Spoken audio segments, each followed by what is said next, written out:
Hello everyone, welcome back to YouTube channel level up with two brothers. आप सभी का स्वागत है हमारे और आपके YouTube channel level up with two brothers के अंदर। आज हम लोग फिर से लिए हैं जो हमारी एनडी की बुक चल रही है, उसी का ये पार्ट फोर्थ होने वाला है, जिसके अंदर हम जो हमारी यूनिवर्स की ज्योग्राफी चल रही है, इसके बाद जिसके अंदर हम यूनिवर्स के बारे में पढ़ रहे हैं। आज उसी का ये फोर्थ पार्ट होने वाला है। चलिए बिना किसी देरी के इस वीडियो को शुरू करते हैं। और अगर आपने पहले जो मेरे 3 पार्ट है वो नहीं देखे तो कृपया करके जाइए और उनको देखिए। आप सभी लोगों को उससे शायद कुछ ना कुछ तो सीखने को मिलेगा ही। तभी इस वीडियो को देखिए ताकि तभी आपको ये समझ में आएगी। तो हमने बात कर ली थी जितने भी सोलर सिस्टम के बारे में, जितने प्लैनेट्स होते हैं उसके बारे में। ठीक है, अब हम बात करते हैं अदर सेलेस्टियल बॉडीज की जो हमारी सोलर सिस्टम के अंदर है। Objects such as comets, asteroids, etc. are scientifically important and can be just as visually spectacular as the planet and moon. मतलब जो प्लैनेट्स के अलावा, ठीक है, प्लैनेट्स और मून के अलावा कुछ अदर सेलेस्टियल बॉडीज भी होती है, ठीक है, जैसे कोमेट्स, एस्ट्रॉइड्स एक्सेट्रा, जो साइंटिफिकली इम्पोर्टेंट है और वो उतनी ही विजुअल है जितनी प्लैनेट्स और मून से है। ठीक है, अब बढ़ते हैं कोमेट की तरफ। क्या होता है comet? Is a member of sun family, ठीक है, and it contains dust, ice, carbon dioxide, ammonia, methane and मोर।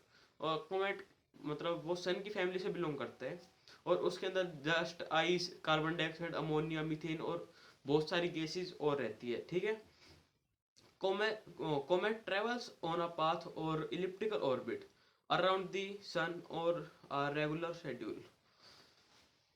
जो कॉमेट्स है वो सन के चारों तरफ इलिप्टिकल ऑर्बिट के अंदर लगातार ट्रेवल करता रहता है। ठीक है, और यही इस पॉइंट के अंदर it has a head and a tail. इस tail originates once it's get closer to the sun. इसके पास एक हेड है अपना, एक टेल है, और उसकी टेल ओरिजिनेट होती है जब वो सन के क्लोज आ जाए। It may have originate from a huge cloud to earth cloud. वो जो ओरिजिनेट होती है ना, वो हुज क्लाउड से अर्थ क्लाउड में चेंज होती है। That is thought to surround to solar system. और हाँ, बस इतना ही है। The brightest part of the comet is head, coma. जो उसका सबसे ब्राइटेस्ट पार्ट होता है जो कोमेट का, वो हेड होता है उसका, जिसको हम कोमा कहते हैं। ठीक है, अब बढ़ते हैं एस्ट्रॉइड की तरफ। वो क्या होता है? एस्ट्रॉइड और minor planet circle in a broad band between the orbit of Mars and Jupiter.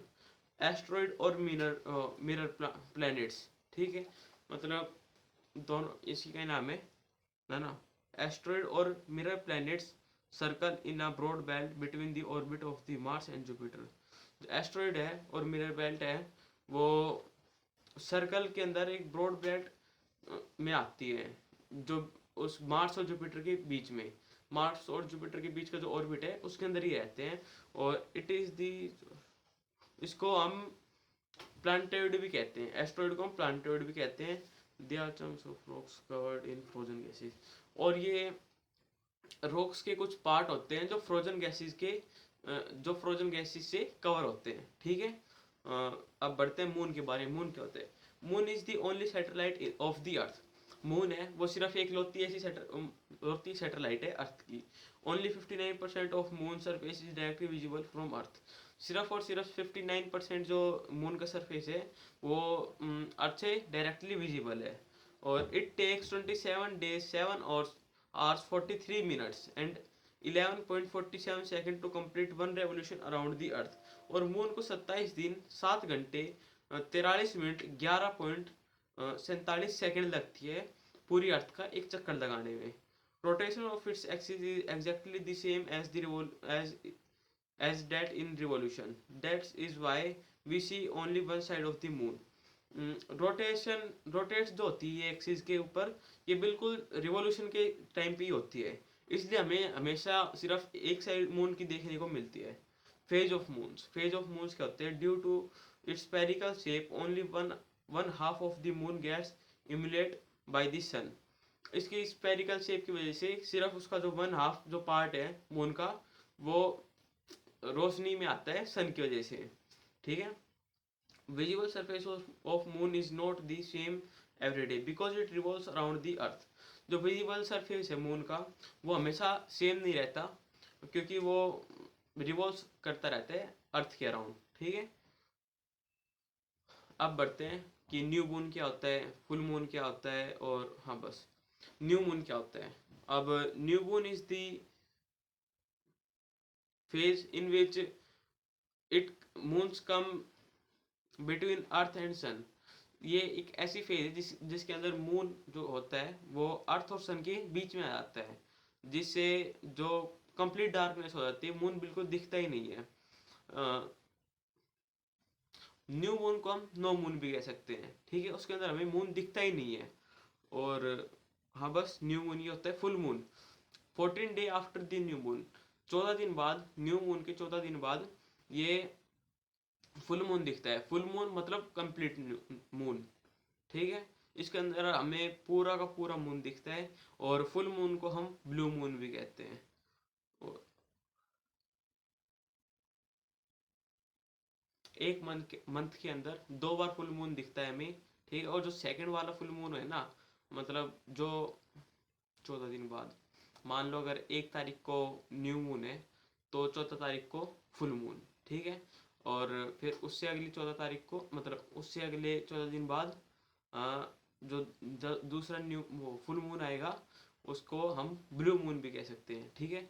अब बढ़ते हैं स्टार्स क्या होता है। Stars, star are mostly widely recognized astrological object and represent the most fundamental blocks of galaxy। जो stars है, ठीक है, वो वाइडली रिकॉग्नाइज, वो पहचान में आती है सिर्फ और सिर्फ जो एस्ट्रोनॉमिकल ऑब्जेक्ट्स जो होते हैं, खाली उनकी समझ में आते हैं वो, ठीक है। और represent the most fundamental building block of Galaxy, और रिप्रेजेंट मतलब करते हैं जो पूरी गैलेक्सी है उनमें से सबसे अच्छे, मतलब फंडामेंटल सबसे अच्छे जो लगते हैं ना, सिर्फ स्टार्स लगते हैं, ठीक है। They are made up of hot burning gases, ये हॉट बर्निंग गैसेस से बने होते हैं। Thus shine by their own light, और वो सिर्फ अपनी लाइट से साइन करते हैं।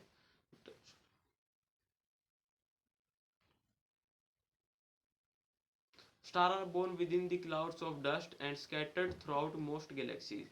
जो स्टार है वो बोर्न होते हैं क्लाउड की डस्ट से, और स्कैटर होते हैं थ्रू आउट मोस्ट गैलेक्सी, और बिखर जाते हैं अलग अलग गैलेक्सीज में, ठीक है। A familiar example of such as a dust cloud is the Orion nebula, और इसका फैमिलियर जो एग्जांपल जो ऑलमोस्ट सबने सुना हुआ होगा वो है dust cloud is the Orion nebula. Dust cloud Orion nebula है। Black hole is a star, जो ब्लैक होल है आपने सुना होगा ब्लैक होल, वो भी एक स्टार है which has collapsed into itself and has a large acceleration due to gravity। वो अपने आप ही कोलैप्स हो जाते हैं अपने अंदर ही, और वो बहुत ही बड़ा, मतलब acceleration due to gravity on its surface, और बहुत ज़्यादा एक्सेलरेशन प्रोड्यूस करता है ग्रेविटी के ऊपर, ठीक है। The group of star called constellations, तो ग्रुप ऑफ स्टार्स मतलब जो स्टार्स मिलकर कोई शेप बनाते हैं ना अलग अलग, उसको हम कॉन्स्टिलेशंस भी कहते हैं, ठीक है। They are formed as recognizable pattern, example Big Dipper, यूसरा मिरर, स्कॉर्पियन, पैराडाइस एक्सेट्रा। और वो अलग अलग किसी किसी चीज़ की शेप बनाते हैं, जैसे डिपर, यूसरा मिरर, स्कॉर्पियन, एक्सेट्रा एक्सेट्रा, अलग अलग शेप बनाते हैं। अगर आप अभी रात में जाकर बाहर देखेंगे किसी भी स्टार को, अगर आप उसको शेप मतलब पहचानने की कोशिश करोगे तो आपको अभी भी दिख जाएगी। हाँ, तो आज की इस वाली वीडियो के अंदर इतना ही, मिलता है हम किसी और वीडियो के साथ। Thank you so much for watching, bye. अगर आपको ये वीडियो अच्छी लगी हो तो वीडियो को लाइक करना, चैनल को सब्सक्राइब करना, मिलते हैं किसी और वीडियो से, बाय।